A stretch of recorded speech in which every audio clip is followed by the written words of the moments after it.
Totoo ba na ang sahod ng driver sa Saudi Arabia ay 40,000? Yan ang pag-uusapan natin mga kabs sa video na ito. Pero bago yan mga kabs, ako si Kabos na Vlogger, isang housekeeping dito sa bansang Saudi Arabia sa loob ng 12 years. Ang sagot mga kabs, kung 40,000 ba ang sahod ng mga driver dito sa Saudi Arabia ay oo, pero depende po sa mga kumpanya mga kabs na nagpapasweldo ng mga driver. Ngayon mga kabs, mag-usapan natin ang 4 na klase ng mga driver dito sa Saudi Arabia kung magkano ang kanilang sweldo mga kabs. At bago natin yan mga kabs, ginawa ng video ay nagtatanong-tanong din tayo sa ating mga kababayan na mga driver na Pilipino dito sa bansang Saudi Arabia kung magkano talaga ang sweldo nila mga kabs. At totoo ba talaga yung mga bali-balita mga kabs na 40k ang sweldo ng isang driver dito sa bansang Saudi Arabia. Isa-isa natin ang 4 na kategorya ng mga driver dito sa bansang Saudi Arabia. Unang-una dyan mga kabs ay ang common talaga mga kabs, ang family driver. Ang family driver mga kabs, alam niyo naman ang family driver na talagang sa bahay lang siya mga kabs. At ang umpisa ng sweldo ng family driver mga kabs o starting salary ng family driver ay nag-umpisa sa 1,500 mga kabs up to 2,500 ang sweldo ng isang driver dito sa bansang Saudi Arabia. Ngayon mga kabs, kung ang sweldo ng isang driver, family driver ay 1,500, umaabot siya sa piso mga kabs ng 22,000 mga kabs sa piso. Kung 1,500 SAR ang sweldo ng isang driver dito sa bansang Saudi Arabia. Pero kung 2,500 naman mga kabs, umaabot siya ng 37,000 mga kabs sa piso. Sa isang buwan yun mga kabs. At ito pa mga kabs, libre pagkain, libre tirahan, libre kumot, aircon mga kabs ang isang family driver dito sa bansang Saudi Arabia. Yun nga lang mga kabs, mag-start ang sweldo niya sa 1,500 up to, kung swertihin mga kabs, 2,500. Depende po sa kumpanya o sa amo mga kabs kung paano siya magpasweldo. Ang talagang start dito sa sahuran ng mga kababayan nating family driver ay 1,500, 1,600, 1,700, 1,800. Yung 2,500 mga kabs, yun na talaga ang pinakamalaking sweldo ng isang family driver dito sa bansang Saudi Arabia. Ganyan mga kabs, tumagal na yan ng ilang taon dito. Siguro nasa mga pabalik-balik na sila at nagustuhan ng amo nila. Kaya binigyan sila ng ganung halagang sweldo mga kabs, 2,500. Mayroon namang mga ibang amo mga kabs na mabait din naman sila. At nagbibigay yearly ng increment sa mga sweldo ng mga driver nating Pilipino dito sa bansang Saudi Arabia.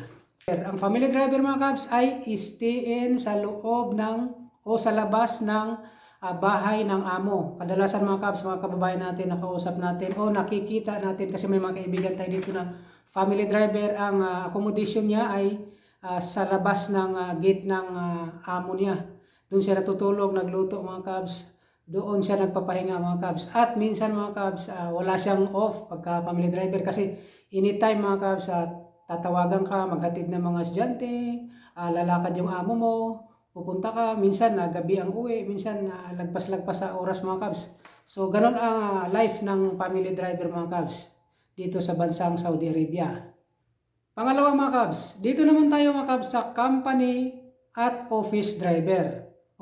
Dito sa office driver at company driver mga kabs, ang sweldo starting ay 2,500 mga kabs up to 3,500 mga kabs. At ang duty niya mga kabs ay 8 hours at sa isang linggo may day off siya na isang beses mga kabs. Ang company at office driver. At minsan mga kabs, may overtime pa yan mga kabs ang company at office driver mga kabs. Kapag company office driver ka, ang start ng sweldo mo nga ay 2,500. So, i-convert natin sa piso mga kabs ay 37,000 mga kabs yung isang buwan mo.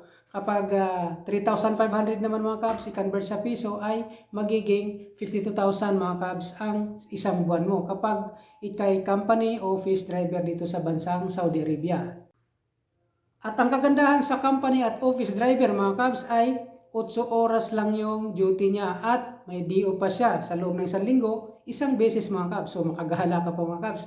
Makapunta ka pa mga kabs kung saan mo gusto kasi may off ka nga na isang araw at saka Pag may overtime mga kabs, mayroon ka ring extra o may kikitain ka rin sa overtime.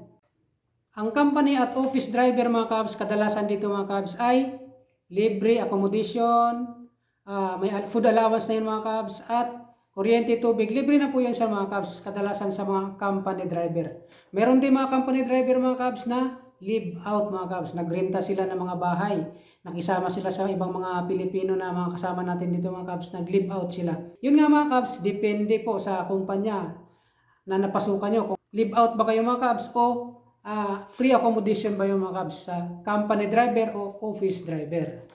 Dito naman tayo mga kabs sa pangatlo. Ang pangatlo mga kabs ay ito yung medyo malaki ang sweldo nito mga kabs kapag ito yung napasukan mo. Kasi ang pangatlo natin mga kabs ay VIP driver o yung mga driver na mga mayaman mga kabs at mga royal dito sa Saudi Arabia.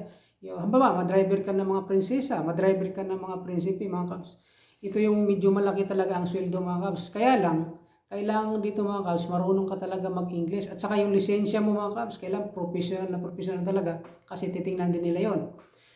Ang driver mo mga kabs, hindi basta-basta kasi mga luxury car to. Yung mga Bentley, yung mga Mercedes-Benz, BMW, yung mga luxury car naman. Alam mo naman pag mga may kaya mga kabs, mga luxury car talaga ang kaya mong imaniho dyan mga kabs. So, ang VIP driver mga kabs, nag-start siya ng sweldo ng 3,500 to 5,000. Halimbawa mga kabs, kung start mo ay 3,500 mga kabs, edi mayroon kang sa piso niyan mga kabs ay 52,000 mga kabs sa isang buwan.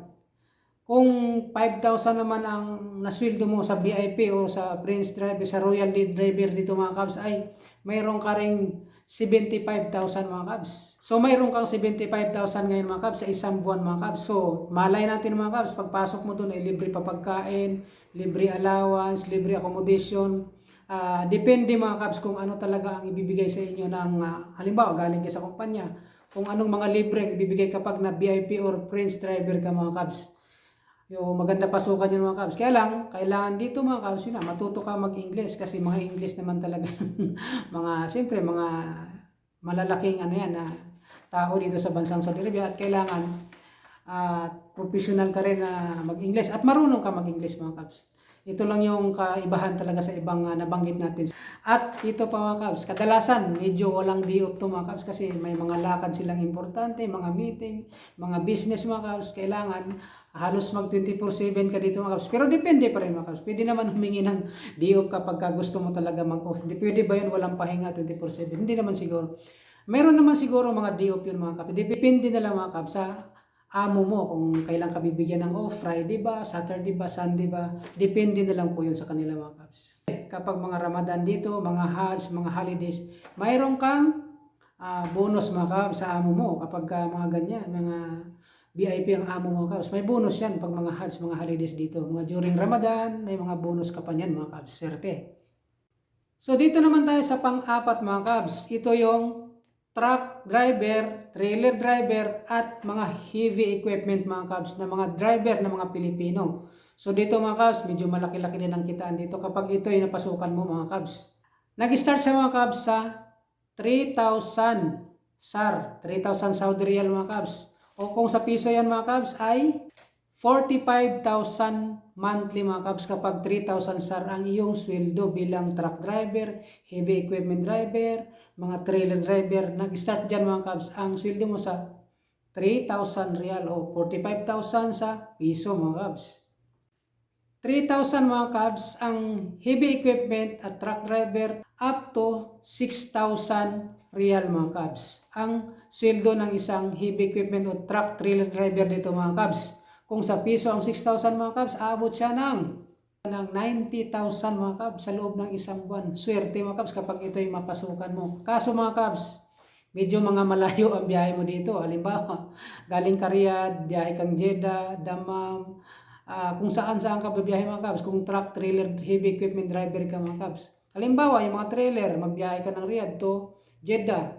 Port to port po yan mga kabs kasi maghatid ka ng mga bagahe ng mga Pilipino, pabagay sa Pilipinas. Yun ang mga heavy equipment na driver mga kabs, mga trailer driver mga kabs. So, medyo may pagkadelikado pero malaki naman ang sweldo mga kabs kapag ito'y napasukan mo. So yun mga kabs, ang apat na kategorya ng mga driver dito sa bansang Saudi Arabia na ginawa natin ng video at mga kanya-kanyang sweldo mga kabs. So una doon ay family driver, company office driver, VIP driver, sa Prince ka nagda-drive, at yung pang-apat mga kabs ay ang truck heavy equipment driver. So dito naman tayo ngayon mga kabs sa mga red flags, yung mga nag-offer mga kabs na 40k ang sweldo sa mga driver para hindi kayo ma-scam mga kabs. Kapag mga ganong offer mga kabs, huwag nyo muna palagan. Tingnan nyo muna sa mga POA, suriin nyo mga buti mga kabs kung totoo ba talaga yon. Unang-una dyan mga kabs ay ang walang kontrata. Dapat mag-verify sa POA. Yung mga walang kontrata mga kabs, huwag yung tanggapin yun. Mahirap yun. Pupunta ka dito, wala ka kontrata, tapos operan ka lang ng kung ano lang, verbal lang na sinasabi mga kabs. Huwag mong tanggapin mga kabs. I-verify mo muna sa POA para malaman mo kung lihitimo ba talaga yun mga kabs. Pangalawa mga kabs, 12 hours work, no day off, illegal yan. Dapat 8 hours lang, may isang day off. Yun mga kabs. Kapag ka 8 hours pero walang day off, illegal yun mga kabs. Dapat kasi dito mga kabs, sa isang linggo talaga, may day off tayo na isa. Hindi naman pwedeng tuloy-tuloy ang mga kabs, ka-robot, di pwedeng ganun. Kailangan mga kabs, palagan mo yan, huwag mong applyan yan pag mga ganyang offer sa'yo. Pangatlo mga kabs, kaltas lahat, bahay, pagkain, ikama, medical, lugi ka dyan mga kabs. Huwag kang pumayag. Kaltas lahat. Dito mga kabs, libre ikama. Sila mag-ikama sa'yo. Bahay, libre. Pagkain mga kabs, may allowance ka. Pero ikaw magluluto mga kabs, hindi sila.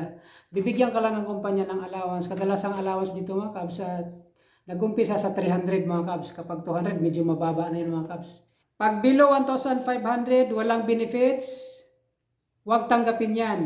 Sahod ng DH lang yan dito sa Saudi Arabia. Halimbawa mga kabs, inoperang ka ng below 1,500. Halimbawa 1,300, mga 1,400.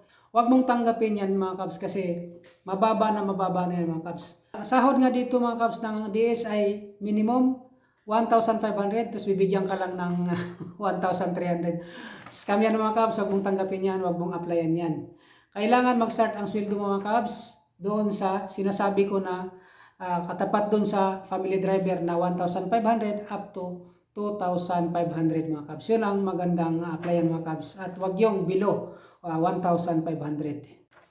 At yun mga kabs sa mga kategorya ng mga driver na nabanggit natin mga kabs at kanya-kanyang sweldo. At sabi ko na nga mga kabs, ang pasweldo dito ng mga driver ay depende sa kumpanya at depende mga kabs sa napasukan mo mga kabs. Kung ikaw nakapasok ng mga ganda-ganda mga kabs, swerte mga kabs.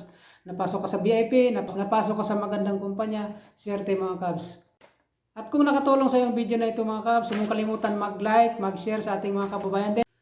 At bago magtapos ang ating video mga kabs, inanyahan kita na mag-subscribe sa aking channel para ma-notify ka sunod ng mga video na aking gagawin. Ako si Kapos na Vlogger. Maraming salamat sa iyong panonood mga kabs at magkita-kita sa sunod ng mga video mga kabs.